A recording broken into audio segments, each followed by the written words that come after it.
Muito bem, irmãos, é uma alegria imensa poder passar esse tempo juntos aqui com os irmãos, cantar os louvores do Senhor juntos, como fizemos ainda há pouco, e agora poder nos debruçar sobre a Escritura a fim de extrair dela, não é? Alguma orientação sábia, segura para a nossa peregrinação nesse mundo, não é?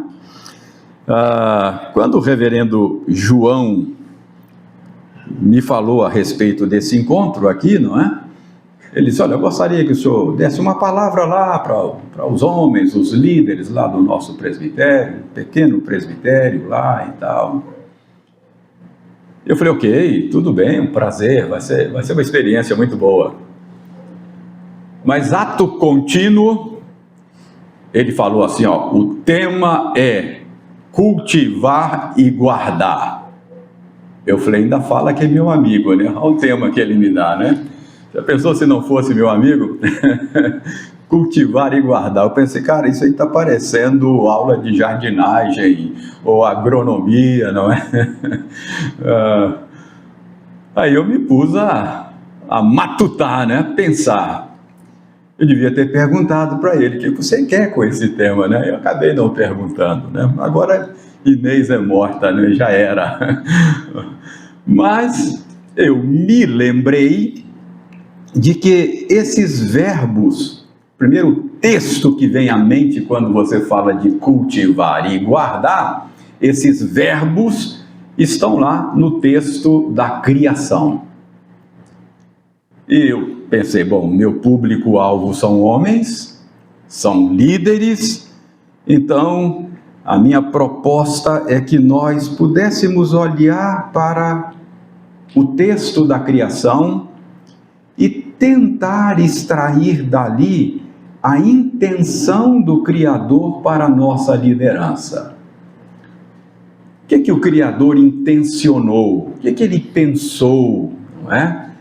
Quando ele nos colocou neste mundo, quando ele nos criou e nos deu a tarefa de liderar, não é? Qual a intenção do Criador para a liderança cristã, para uma liderança piedosa? Então essa é a nossa proposta. Nós vamos olhar para duas passagens da criação. Os irmãos sabem que nós temos duas narrativas da criação. Nós temos uma narrativa da criação no capítulo 1 de Gênesis, é uma narrativa mais ampla, é a narrativa da criação de todas as coisas, como foi que o Criador trouxe à existência o universo, como é que ele ordenou, organizou todas as coisas, e o ser humano aparece nesta primeira narrativa apenas como mais um detalhe, versos 26, 27 e 28 do primeiro capítulo, não é? Então, é a narrativa, uma narrativa ampla, e o ser humano aparece ali, a criação do ser humano como um detalhe. Está assim, o modo como o Espírito Santo narra isso para a gente. Gênesis 1, 26 a 28. Também disse Deus, façamos o homem à nossa imagem, conforme a nossa semelhança. Tenha ele domínio sobre os peixes do mar, sobre as aves dos céus, sobre os animais domésticos, sobre toda a terra e sobre todos os répteis que rastejam pela terra. Criou Deus, pois, o homem à sua imagem, a imagem de Deus o criou, homem e mulher os criou. E Deus os abençoou e lhes disse, sede fecundos, multiplicai-vos e enchei a terra e sujeitai-a. Dominai sobre os peixes do mar, sobre as aves dos céus e sobre todo animal que rasteja pela terra. No capítulo 2, a narrativa é mais específica. No capítulo 2, a narrativa foca mais especificamente a criação do ser humano. É como se no capítulo 1 tivéssemos uma narrativa ampla, geral, e chegasse no capítulo 2, desse um zoom, para a gente olhar só a narrativa da criação do ser humano de modo específico. Aí você fica sabendo que Deus tomou do pó da terra, soprou nas narinas e dá os detalhes da coisa, não é? Da costela tirou a mulher e tal. Então, é um zoom na narrativa da criação do homem. Tá claro isso aí? Então, vamos dar um zoom. Capítulo 2, versos 15 a 17. Tomou, pois, o Senhor Deus ao homem e o colocou no jardim do Éden para o cultivar e o guardar. E o Senhor Deus lhe deu esta ordem: de toda árvore do jardim comerás livremente, mas da árvore do conhecimento do bem e do mal não comerás, porque no dia em que dela comeres, certamente morrerás. Então, aparecem os dois verbos que o reverendo João colocou para nós: cultivar e guardar, no final do verso 15 aí. Então, esses dois verbos é parte desta narrativa que revela para nós o propósito do Criador. O que a gente pode aprender sobre liderança nessas duas passagens que são em alguma medida paralelas, não é? Eu creio que, em primeiro lugar, irmãos, a gente aprende aqui que liderança é uma concessão divina. Vou repetir: liderança é uma concessão divina. O que eu quero dizer é que liderança, domínio, governo, poder, autoridade, não é? Todos esses conceitos que fazem parte de um mesmo campo semântico, de um mesmo universo de significado, todos eles não são invenções humanas ou resultado da construção social. Essas coisas não fomos nós que inventamos. Não foi que em algum momento da história da humanidade os seres humanos estavam se organizando, não é? E aí começaram a ter ideias sobre essas coisas. É claro que a gente tem muito de construção social nessas coisas. Sistemas de governo, não é? A gente construiu muita coisa. Mas a origem de liderança, poder, domínio, é anterior a tudo isso. Paulo diz com todas as letras, quando fala do papel dos magistrados, lá em Romanos 13, que não há autoridade que não proceda de Deus. Então, há uma revelação muito clara sobre a origem dessas coisas, não é? Poder, liderança, domínio. Então, nós estamos convencidos que estas coisas derivam do próprio Deus. É uma concessão divina. Nós podemos dizer que essas coisas estão em Deus de maneira originária.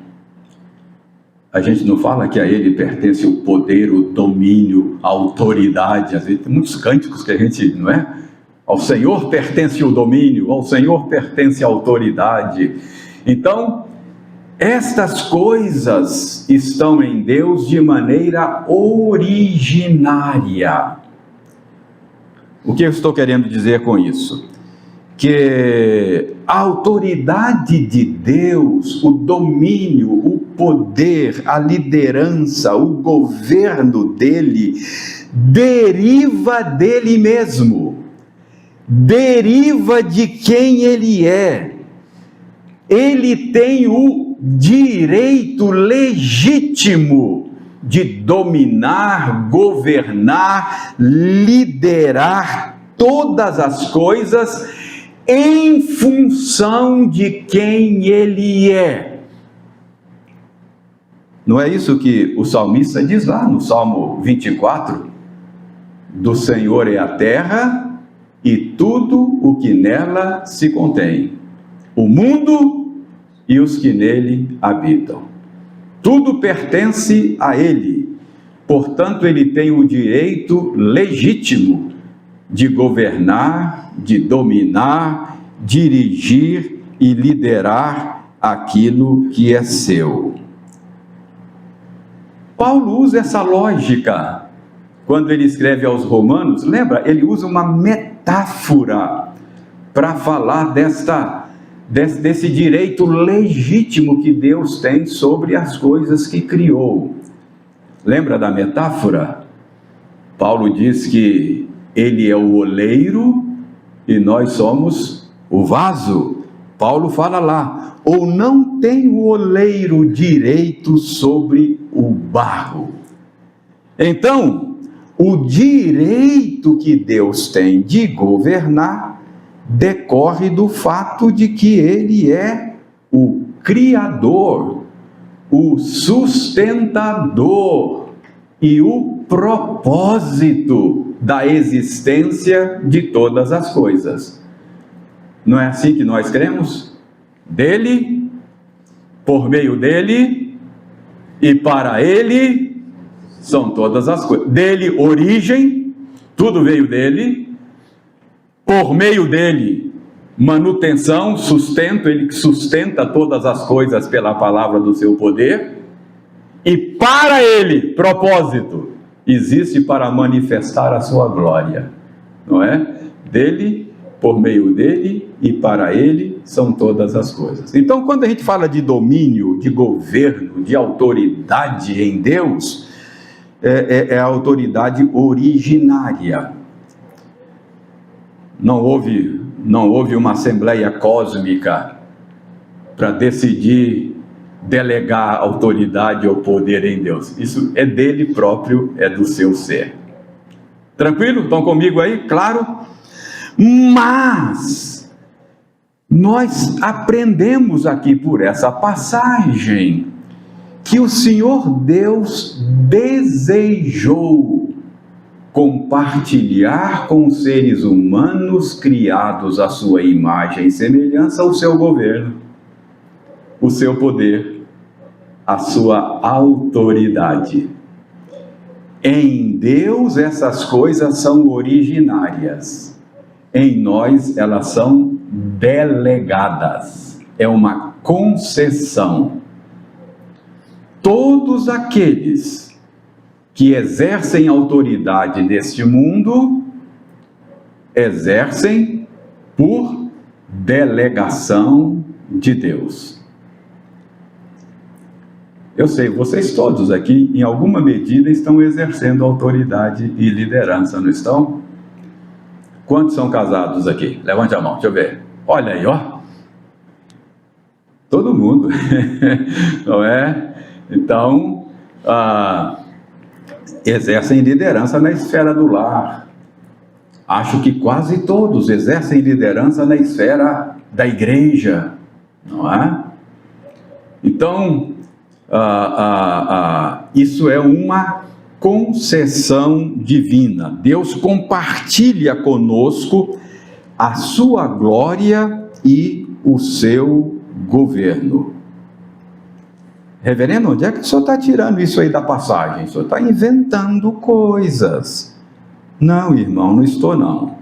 A Escritura diz que, versos 27 e 28 que lemos de Gênesis 1, que tendo criado o ser humano à sua imagem e semelhança, o Senhor Deus os abençoou, concedendo-lhes domínio sobre a criação.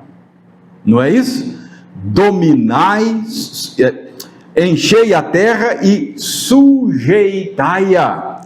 Dominai sobre os peixes do mar, sobre as aves dos céus e sobre todo animal que rasteja pela terra. Então, ao imprimir a sua imagem em nós e nos dar domínio sobre a criação, ele compartilhou conosco a sua glória e o seu governo. O Salmo 8 reverbera essas coisas. Lembra lá que o Salmo 8 diz que nós fomos feitos um pouco menor do que Deus, e diz, e de glória e honra fomos coroados. Por quê? Porque recebemos de Deus domínio sobre as obras das mãos dele, e colocou sobre os nossos pés tudo o que existe. Então, veja bem, a primeira verdade que nós aprendemos aqui sobre liderança, autoridade, governo, é que essas coisas são nossas por concessão divina, são nossas por delegação de Deus. Irmãos, tudo que há, o que eu estou fazendo, que é tentando fazer a conexão das coisas que Deus criou com Ele mesmo. Todas as coisas que Deus criou estão relacionadas a Ele, não é? Então, governo, liderança, domínio estão relacionadas a Ele. Bom, eu falei alguma coisa aqui que pode parecer perigoso, né? Eu falei, Deus compartilhou a sua glória ao nos fazer a sua imagem e semelhança. Talvez você fale, reverendo, espera aí. O senhor está dizendo que a natureza divina passou a fazer parte de nós? Deus nos criou a sua imagem, quer dizer que a natureza divina foi compartilhada conosco? Não, irmãos, não é isso que eu estou dizendo. Nós não recebemos a natureza divina. Compartilhamento de glória ao qual eu estou me referindo aqui é mais de natureza funcional. Quando Deus nos fez a sua imagem e semelhança, isso significa que Ele nos equipou para papéis na vida, para tarefas no mundo que fossem representativas dele. Deus nos equipou para que nós funcionássemos de maneira que pudesse mostrar quem Ele é. Bom, já vi aqui muita gente casado aqui. Você é marido. Esse é um papel que Deus lhe deu na vida, não é? Marido é um papel que Deus lhe deu. Para que Deus lhe deu esse papel? Para que você pudesse representá-lo no mundo. Quem é o marido por excelência? Quem é o marido de Israel? Quem é o noivo da igreja? Pegou a visão aí? Pegou a visão? Entendeu? Você está nesse negócio de marido para isso. Dele, por meio dele e para ele, são todas as coisas, inclusive o papel de marido. Você está no papel de marido para representar Deus, quem Deus é. Quem é pai aqui? Por que você está nesse negócio de pai? Esse é um papel representativo de quem Deus é. Deus é o Pai eterno. Nunca houve um tempo quando Ele não fosse Pai. Então a paternidade é um papel que Deus lhe deu para que você pudesse funcionar de uma maneira que pudesse ilustrar quem Deus é. Entendeu? Não é que Deus criou todas as coisas, aí ele olhou assim, falou assim, esse negócio de pai aqui, eu acho que ajuda eles a entenderem quem eu sou. Então eu vou falar que eu sou o pai, porque aí eles vão entender. Não, é o contrário. Ele era pai, e ele então se deu a conhecer, criando paternidade. A paternidade lhe dá a chance de conhecer a Deus de maneira experimental, de vivenciar algo que é dele, e mostrar quem Deus é. Então, no exercício da sua paternidade, meu irmão, muito obrigado, viu? Uma bênção. No exercício da paternidade, você está revelando quem Deus é.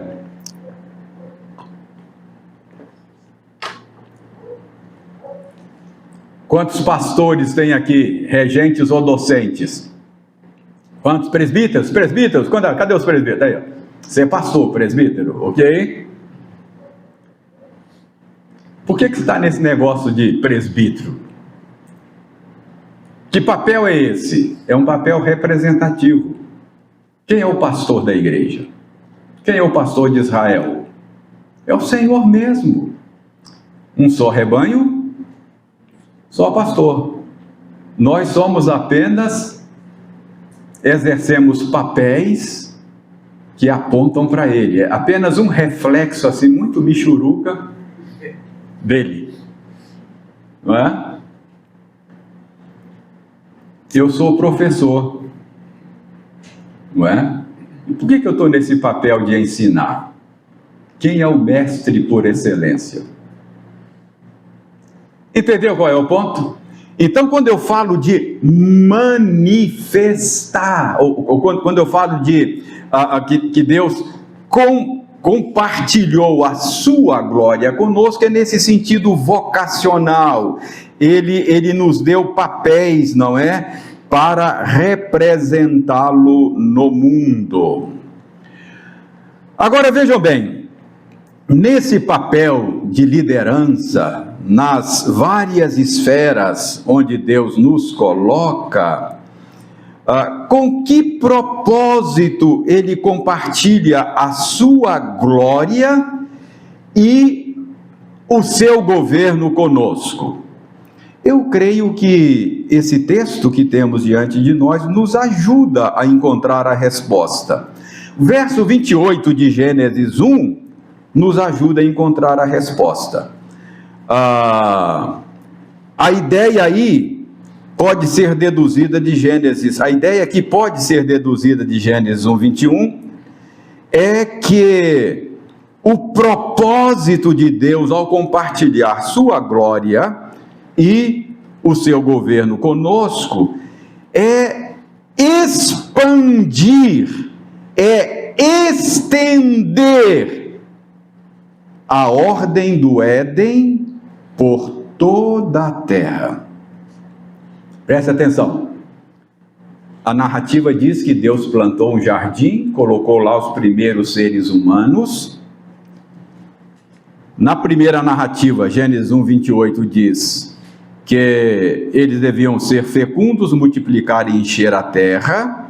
Então, a ideia de expansão está embutida aí. E a ideia é de que a ordem do Éden fosse expandida até cobrir toda a terra. Deixa eu explicar para você o que eu estou querendo dizer por ordem do Éden. O que é isso? A primeira narrativa da criação nos ensina que Deus criou uma ordem geral, não é? Parece que havia um caos primevo. Não havia? A Bíblia diz que a terra era sem forma e vazia. E como Deus não é o Deus do caos, é o Deus da ordem, ele começou a organizar aquele negócio lá, né? Separou, fez separação, deu atribuições, não é? A função dos astros e tal. Então, há uma ordem universal que o Criador trouxe à existência. Mas preste bem atenção. Dentro desta ordem geral, Deus planta um jardim. Não sei se você já tinha pensado nisso. O Éden não era o mundo todo. Percebe? O Éden era um espaço consagrado a Deus, um espaço da presença pactual de Deus com o ser humano. Então, o Éden não era toda a terra. Então Deus separou um lugar, plantou um jardim, colocou os seres humanos ali, e ali era a presença pactual de Deus. Deus se encontrava com ele ali. Deus, na viração do dia, se encontrava com ele ali. Aquele era o lugar consagrado ao Senhor. E qual é o propósito? É que esta ordem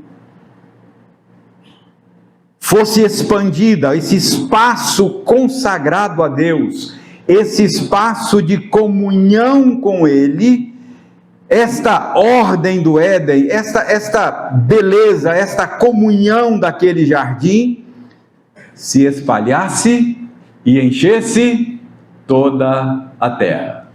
Então essa era a tarefa.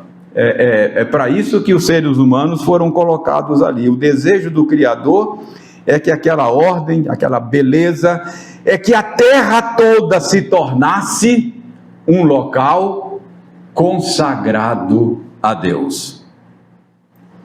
Mas aí cabe uma pergunta aqui, não cabe?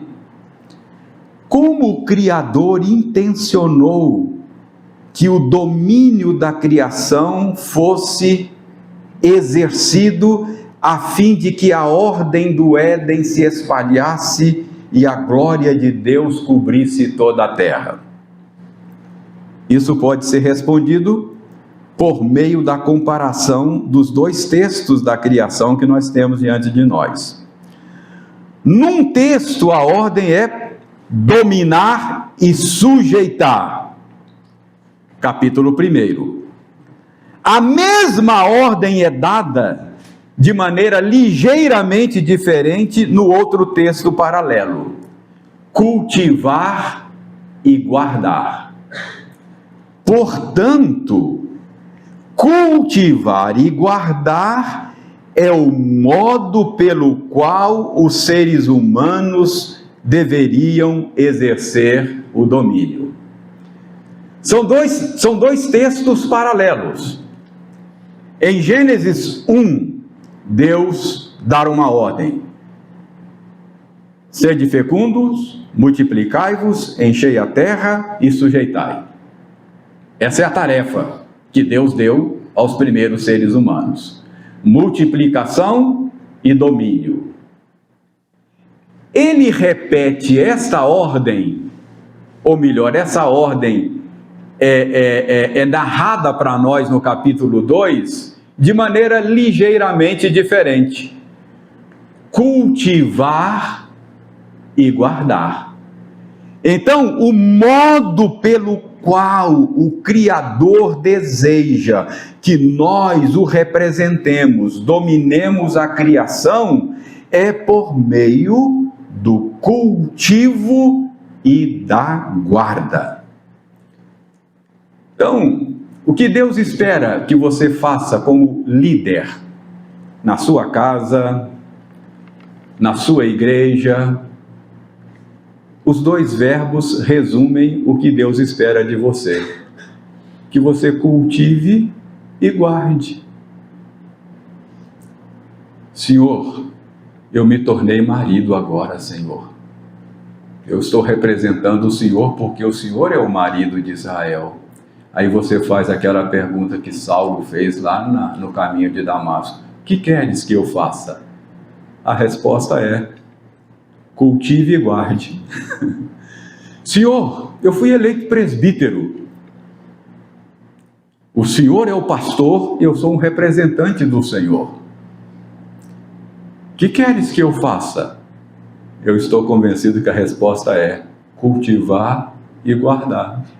Simples assim, não é? Então, esses dois verbos resumem o que Deus espera de você numa liderança piedosa. Mas ok, pastor, tá bom, mas o que é cultivar e guardar, não é? Destrincha isso aí pra gente, troca em miúdos esse negócio de cultivar e guardar. Irmãos, cultivar é trabalhar para fazer com que as coisas se desenvolvam, cresçam, floresçam, não é? Pense, por exemplo, no cultivo da terra, qualquer semente. Você pega uma semente, ali você tem um potencial que está ali. E você então vai trabalhar para que aquele potencial seja revelado, manifestado, para que a coisa floresça. Então é fazer algo, desenvolver, florescer, prosperar, não é? No contexto do jardim, significa que os primeiros seres humanos deveriam trabalhar para que aquilo que Deus lhes confiou florescessem e fosse expandido. Então pense lá num jardineiro, ele cultiva plantando sementes, ele cultiva fazendo podas, ele cultiva fertilizando a terra, ele cultiva cuidando do jardim, não é? Ou se for um pomar, para que ele produza frutos. Então, esta era a tarefa dada aos primeiros seres humanos pelo Criador. No contexto da liderança cristã, cultivar significa buscar o florescimento daqueles que Deus colocou debaixo do seu cuidado.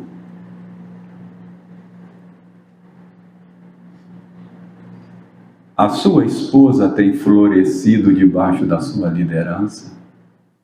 Ou ela tem sido sufocada, castrada como ser humano? Debaixo da sua liderança, a sua liderança ajuda a sua esposa a se tornar aquilo que Deus pretendeu que ela fosse? Os seus filhos florescem debaixo da sua liderança? As suas ovelhas florescem debaixo da sua liderança? Então, isso é cultivar, não é? É trabalhar intencionalmente para que os meus liderados se tornem aquilo que o Criador projetou para que eles fossem. Isso é um chamado para liderança produtiva, é cuidado intencional do coração daqueles que Deus colocou debaixo do nosso governo, debaixo da nossa liderança. Acho que já está ficando claro aqui que liderança piedosa existe para o bem do outro, para o bem daqueles que são liderados, não é? Eu sei que no imaginário nosso, liderança, autoridade, acaba sendo sempre coisa abusiva, não é? Porque em vez de servir aqueles aos quais lideram, normalmente a gente vê, sobretudo na política, líderes que se servem dos seus liderados. Então, Não foi essa a intenção do Criador. Quando Ele compartilhou conosco autoridade, domínio, poder, foi para que aqueles sobre os quais nós exercemos essas coisas pudessem ser beneficiados e florescessem. Então, cultivar é isso, é levar pessoas ao florescimento, é ajudar pessoas a se tornarem o que Deus planejou. E qual é o plano de Deus para as pessoas que Ele redime e nos dá para cuidar? A Bíblia diz que Deus nos predestinou para que nós fôssemos feitos conforme a imagem de Jesus Cristo, a fim de que Ele fosse o primogênito dentre muitos irmãos. Deus está formando uma grande família de muitos filhos de todas as raças, todas as línguas, todas as nações, que um dia serão como o Filho eterno dele, Jesus Cristo. Ele é o protótipo, ele é o modelo. Então, cultivar é trabalhar intencionalmente para que aqueles que eu lidero se tornem mais parecidos com Jesus. Não está errado você liderar o seu filho, pensar no futuro dele, da boa escola, procurar uma boa faculdade, pensar no futuro profissional dele. São coisas legítimas. Mas o que Deus deseja é que você trabalhe intencionalmente para que os seus filhos se tornem mais parecidos com Jesus, para que as suas ovelhas se tornem mais parecidas com Jesus. Foi para isso que Ele nos deu domínio, autoridade, liderança, poder. Percebe? Não é? O resultado é para que haja florescimento daqueles que estão debaixo da nossa autoridade, do nosso poder e do nosso domínio.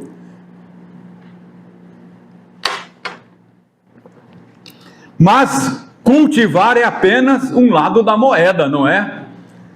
É apenas parte da história. Guardar é o outro verbo.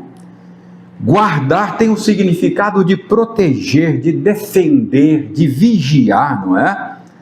Um jardineiro precisa proteger o seu canteiro, defender, vigiar aquilo que está cultivando, a fim de que não se perca o que ele está cultivando. Ele precisa combater ervas daninhas, não precisa? Pragas, animais, enfim, outras ameaças ao cultivo. No que diz respeito à liderança cristã, isso significa guardar, proteger nossos liderados das investidas do maligno, das ciladas de Satanás, do fascínio do mundo, da tolice do coração deles mesmos, não é? Então, isso é guardar.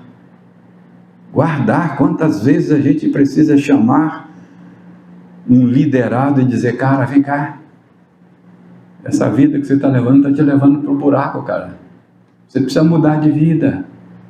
Não é assim que a gente faz quando está? Isso é guardar, é proteger aqueles que Deus colocou debaixo do nosso cuidado, da nossa autoridade. Na igreja e na família, os líderes são chamados a defender a verdade, defender a santidade, combater o pecado, a invasão do mundanismo, o erro, porque essas coisas corrompem o jardim de Deus que Ele nos confiou para que nós cuidemos. Irmãos, talvez uma ilustração que nos ajude a perceber esse ponto, não é bem uma ilustração, mas é um fato bíblico. A Há um autor, morreu recentemente, ele é um psicólogo cristão, mas ele era um teólogo por intuição. A formação era psicologia, mas eu gostava de lê-lo, porque ele, gosto ainda, né? Ele morreu, mas os livros dele estão aí. Ele lida muito bem com a teologia. Larry Crabb, ele escreveu um livro sobre o silêncio de Adão. Ele baseia a sua tese no hebraico. Ele diz que no hebraico fica claro que aquela investida da serpente contra Eva se deu na presença de Adão, e Adão estava ali.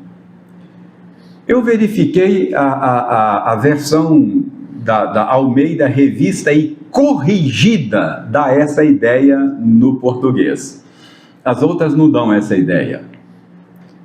Houve uma época que eu estava ainda morando em São Paulo, o reverendo Tarcísio trabalhava conosco lá na igreja onde eu estava, e Tarcísio é professor de hebraico e especialista no negócio, né? Falei, Tarcísio, essa tese aqui do Larry Crabb, o que você acha? Ele falou, não, procede, é isso mesmo, não é? Eu não sou especialista em hebraico. Mas o argumento dele é que houve negligência, omissão de Adão. Por isso, a serpente teve sucesso na investida contra a casa dele. Aquilo se deu ali, na presença dele, e como diz na minha terra, ele foi um marido banana. Ele deveria ter dito, querida, não é isso que o Criador quer de nós. Por favor, vem cá, vem cá. Percebe? O silêncio de Adão. Além do hebraico, para mim faz sentido essa tese, porque quando Deus pede prestação de contas, ele chama quem? Eva ou Adão? Adão. Adão, onde estás? Percebe? É claro, a gente sabe que Adão era a cabeça pactual, então por isso Deus o chama. Mas ele é o responsável, não é? Adão não guardou como deveria guardar o jardim de Deus. Ele permitiu que o mal entrasse e causasse o dano que causou. Então, irmãos, os verbos cultivar e guardar resumem a tarefa que o Senhor nos confiou como líderes. Então é isso que o Senhor espera de nós: cultivar e guardar. Acabou meu tempo, não acabou não? Que hora que nós começamos? Não? Eu termino já. Deixa eu só pensar aqui uma última lição aqui. Eu creio que essa passagem também nos ajuda a entender sobre liderança cristã, que liderança cristã precisa ser exercida, já que é concessão e delegação, sob Deus. Pastor, onde é que isso está no texto?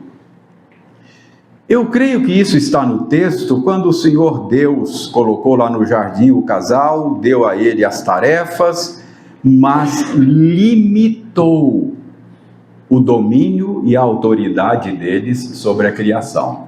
Como é que ele limitou? Ele disse, de todas as árvores vocês podem comer, mas há uma árvore aqui que vocês não podem comer. O que tinha de especial naquela árvore? Eu não sei o que vocês acham, mas eu acho que aquela árvore não tinha nada de especial, a não ser que o Criador a tenha escolhido como um sinal sacramental. O que é um sacramento? A gente não fala que um sacramento é um sinal visível de uma graça invisível, de uma realidade não palpável, espiritual? Eu creio que o Senhor Deus usou aquela árvore como um sinal sacramental da sujeição devida pelo homem ao Criador. Para que ele nunca se esquecesse de que ele não era o dono, apenas o mordomo. Você não é o dono dessas coisas aqui. Então você vai fazer, vai dominar, vai cultivar, vai guardar, mas nunca se esqueça. Você presta contas a mim. Vai fazer sob a minha autoridade. Então aquele era um lembrete da sujeição devida ao Criador. O dia que eles comeram daquele fruto, eles estavam decretando a sua autonomia. Ou seja, ninguém manda em mim. Ninguém dizendo o que eu posso comer, o que eu não posso comer. Na minha vida mando eu. Exatamente isso. Negaram a Deus o direito de governar sobre a sua criação. E é por isso que a coisa desandou, não é verdade? Então, liderança tem que ser exercida sob Deus. Gente, se há uma coisa muito importante para líderes, é prestação de contas. Nós precisamos prestar contas. Nós precisamos estar sob a autoridade de alguém. Não é bom para nós exercer a autoridade sem prestação de contas. Olha que Deus estabeleceu limites para um homem que ainda não tinha sido corrompido pelo pecado, num mundo perfeito, ainda assim ele precisava prestar contas. Se Adão, no mundo perfeito, precisava prestar contas, muito mais nós, que vivemos no mundo imperfeito, quebrado pelo pecado, e nós somos corrompidos pelo pecado. Então é uma bênção prestar contas. Todo líder precisa prestar contas a alguém, reportar a alguém. Isso nos previne de sermos levados pela tolice, pela loucura do nosso próprio coração. A gente precisa de gente do nosso lado, que nos ajude, que nos ame o suficiente para puxar as nossas rédeas. Então, liderança precisa ser exercida sob Deus.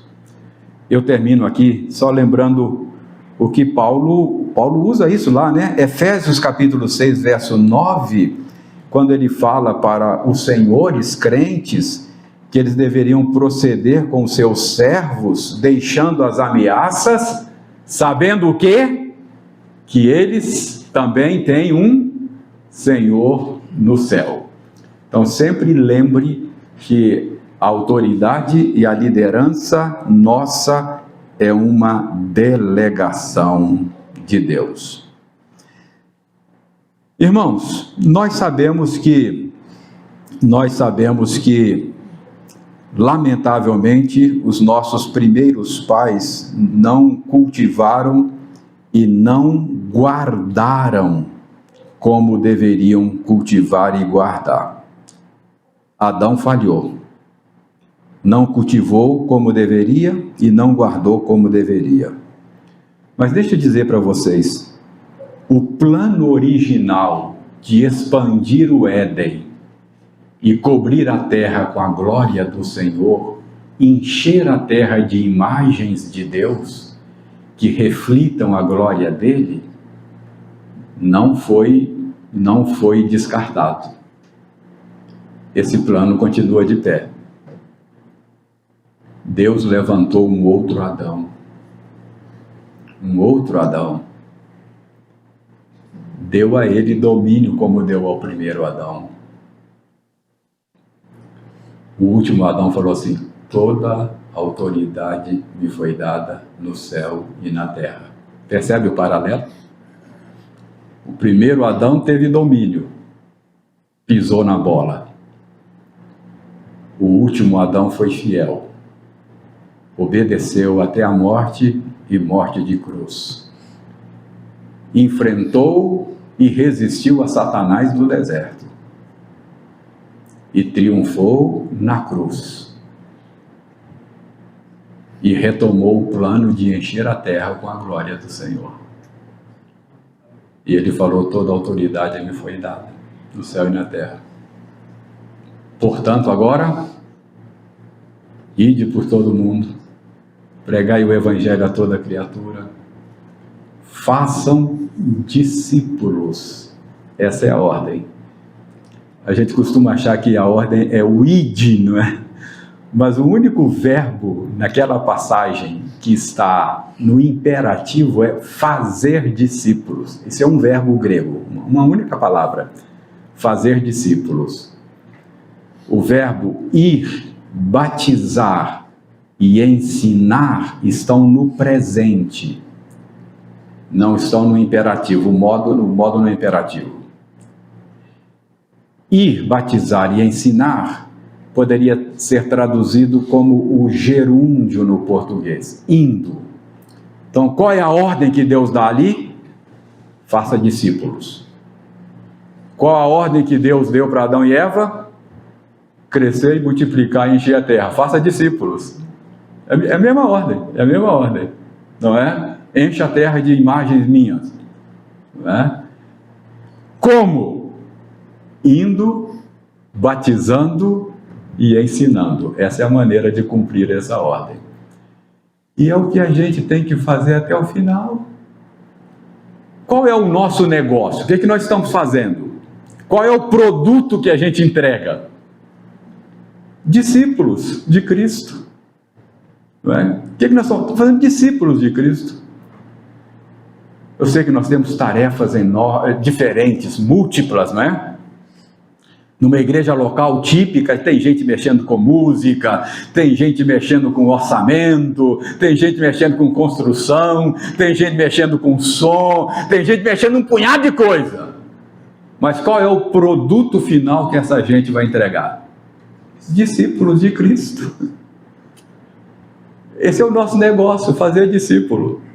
Não é? Embora uma diversidade enorme de ministério. Então, por causa do último Adão, o projeto continua de pé, expandir o Éden, e nós podemos cultivar e guardar.